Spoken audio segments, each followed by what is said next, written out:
کہ کہاں قاتل بدلتے ہیں فقط چہرے بدلتے ہیں، عجب اپنا سفر ہے فاصلے بھی ساتھ چلتے ہیں، وہ جن کی روشنی کچے مکانوں تک پہنچتی ہے، نہ وہ سورج نکلتا ہے نہ دن اپنے بدلتے ہیں۔ ہم نے ضیاء الحق کا ماشاء اللہ دیکھا ہے، خاور نعیم ہاشمی نے اپنے پیٹھ پر کوڑے کھائے آزادی صحافت کے لیے، منہاج برنا نے 2 مہینے ماشاء اللہ کے جبر کے باوجود صحافیوں کی تحریک چلائی گئی، یہاں پر ان کا صحافی قتل ہو گیا ارشد شریف، یہاں پر لا تعداد صحافی لاپتہ ہو گئے، صحافی خاموش ہے۔ کہاں ہیں وہ ہیومن رائٹس کی بڑی بڑی تنظیمیں، کہاں ہیں وہ بڑے بڑے انسانی حقوق کے علمبردار؟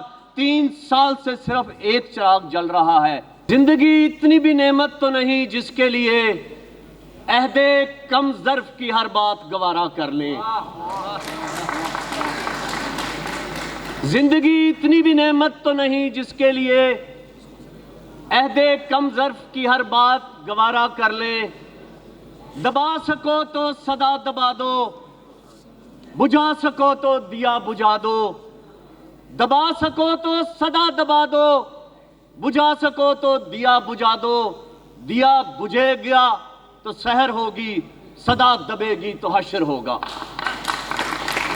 محترم جناب حامد خان صاحب سٹیج پر بیٹھے، قائدین الزام، لاہور بار، ہائی کورٹ بار اور سارے پاکستان سے آئے ہوئے دوستوں اور ساتھیوں، بیرسٹر صلاح الدین صاحب آپ کی موجودگی، کندوال صاحب آپ کی موجودگی، ریاست علی صاحب آپ کی موجودگی ہمارے لیے حوصلے کا باعث بھی ہے اور توانائی کا باعث بھی ہے، ہم آپ کو خوش آمدید کہتے ہیں۔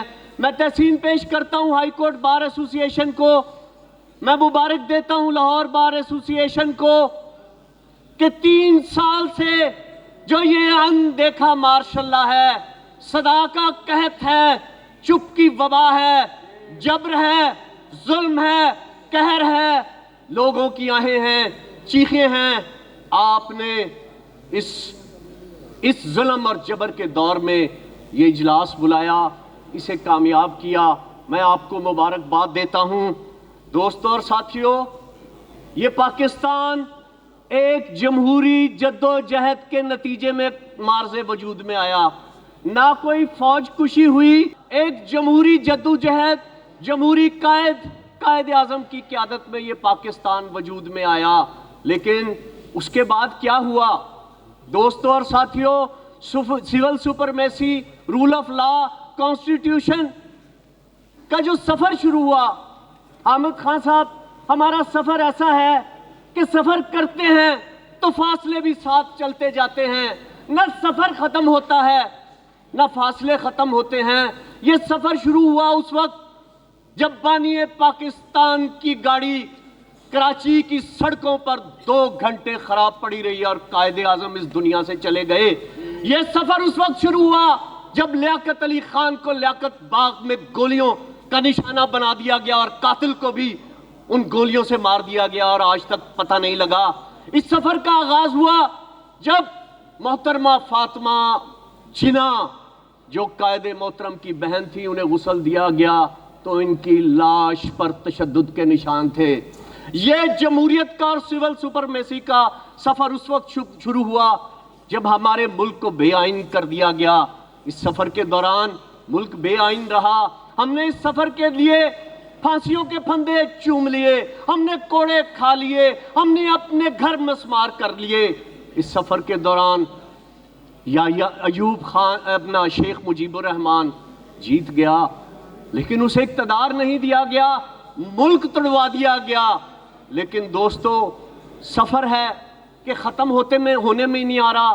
ہم حامد خان صاحب کی قیادت میں ایک تحریک شروع کرتے ہیں، کامیاب ہو جاتی ہے، سمجھتے ہیں کہ رول آف لا کا یہ سفر ختم ہو گیا، ہماری منزل آ گئی، لیکن منزل ابھی بھی بہت دور نظر آ رہی ہے۔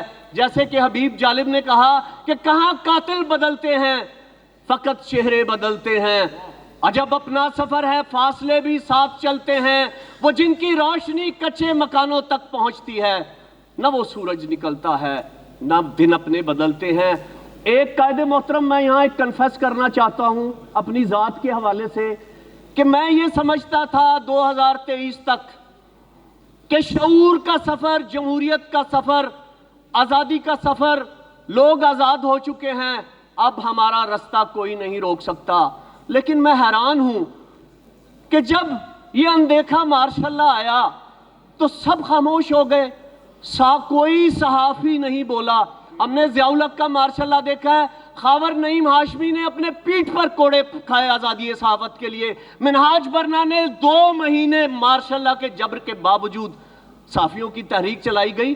یہاں پر ان کا صحافی قتل ہو گیا ارشد شریف، یہاں پر لا تعداد صحافی لاپتہ ہو گئے، صحافی خاموش ہیں۔ کہاں ہیں وہ ہیومن رائٹس کی بڑی بڑی تنظیمیں؟ کہاں ہیں وہ بڑے بڑے انسانی حقوق کے علمبردار؟ 3 سال سے صرف ایک چراغ جل رہا ہے، اور مجھے اپنے ادارے کی طرف سے بھی کہنا پڑتا ہے کہ کراچی سے خیبر تک ایک ہائی کورٹ کا ادارہ ہے جہاں پر یہ چراغ ٹمٹما رہا ہے۔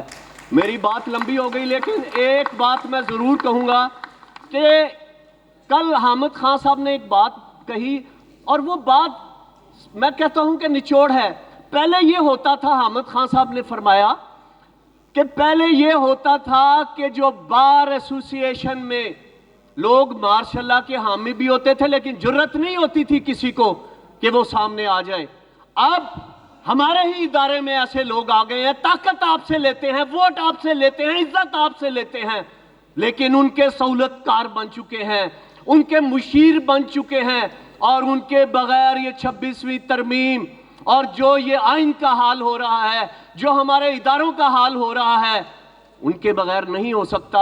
آج انہوں نے ہماری ساری روایات کو بلڈوز کر دیا ہے، ہمارے سارے ادارے تباہ کر دیے ہیں۔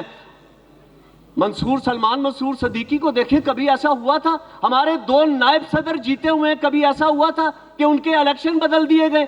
بڑے بڑے بدترین حالات آئے، لیکن یہ لوگوں کو ہمیں پہچاننا ہوگا۔ ہمیں وہ کہتے ہیں نا کہ democracy is best revenge. Election آ رہا ہے، ہائی کورٹ کا الیکشن آ رہا ہے، ووٹ کی طاقت سے انہیں عبرت کا نشان بنا دیں۔